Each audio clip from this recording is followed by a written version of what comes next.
This part's gonna ruffle a few feathers.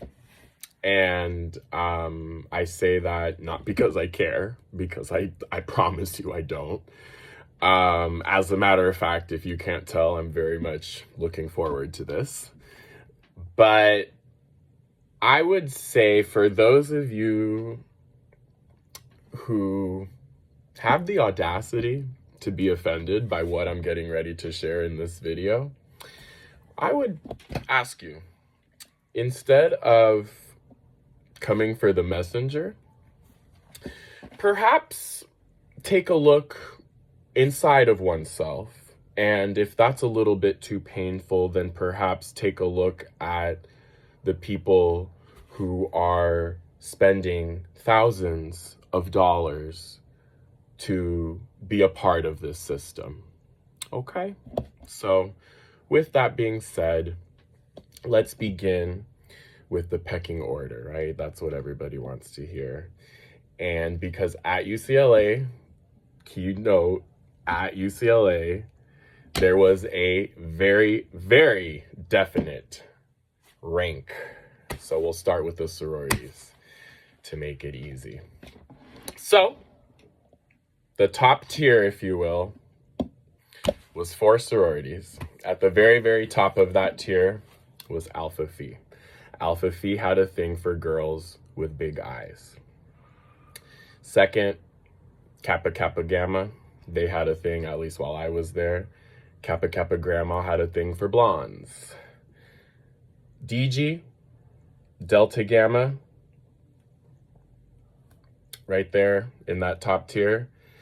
They were kind of notorious, known for having the chill girls. So top house, right?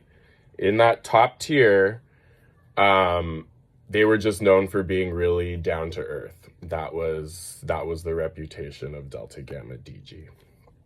So fourth, aka bottom of the top, depending on who you ask, this one does not fit in the top, would be Theta.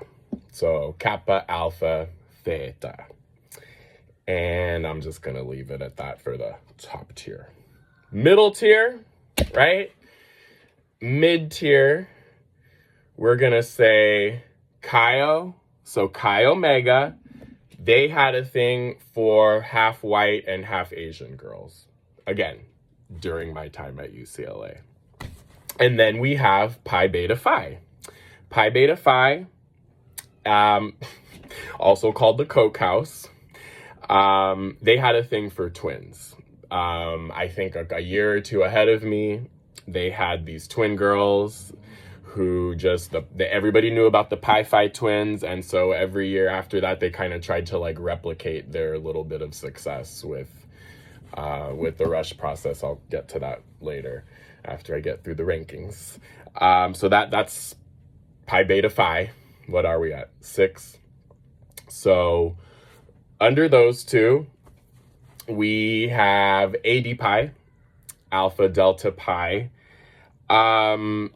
They had a Jewish connection, which I wouldn't read too much into that, but there was a significant number of Jewish girls in AD Pi. I do remember that about my time, again, while I was at UCLA. AD Pi, and then next to them, if you will, would be Gamma Phi Beta. Again, top of the bottom of the middle, doesn't really matter. Right before I left, they added one, so I don't really know where that one fit in. And I don't really remember. Alpha Gamma Delta, I think it was, right? So that's that. And then that brings us to the bottom. The bottom, top of the bottom was Kappa Delta, KD. And the bottom, there's, I don't know, there's no like 1 and then there's 2, there is, and then there's this. The way it worked out is because you were guaranteed a spot I didn't rush. I'm not a woman, so I don't know how. I can only say what was told to me. It's all secondhand, right?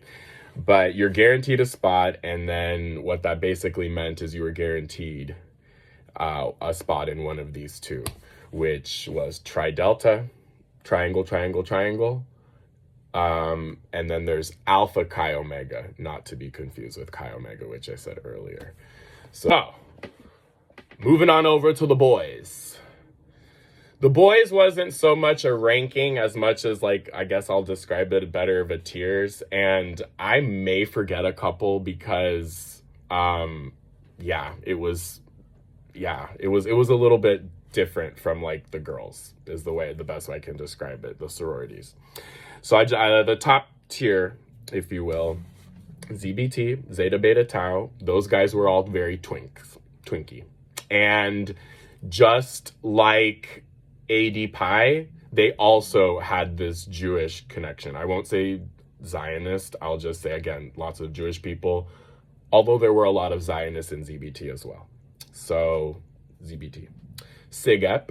SIGEP was known for being in that top, one of the four in the top tier that was like the nerdy guys. So they weren't necessarily like good looking, but like nerdy, chill.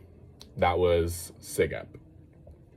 Sigma, Epsilon, SIGEP. SAE, Sigma, Alpha, Epsilon. They're known for, if you had to put like their like a pecking order, they would probably want to be at the very top. And SAE is known for being the like very muscular bro. And I'll also say this, most active on Grindr out of all the frats, the SAE guys. Then there's Sigma Chi. Sig Chi is what it's called. Sig Chi, out of the four, legitimately had good looking guys. That's the top tier for the frats. Middle tier, Sigma Pi, Sig Pi,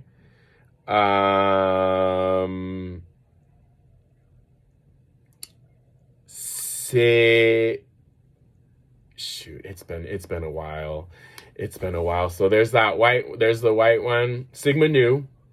I knew I was gonna forget a couple, so Sigma Nu. There is Lambda Chi Alpha is a middle one. I forgot one or two. But moving right along, if you'll get to the bottom, if you will. So there's Dtity, Delta Tau Delta. There's Theta Xi, Theta Chi, and yeah, I've literally probably forgotten one or two or a few. But that's a breakdown of the white booster societies at UCLA. In the following video, or in the following videos, I will tell you why I even bothered to take one video just to explain how these systems or the ranks even work.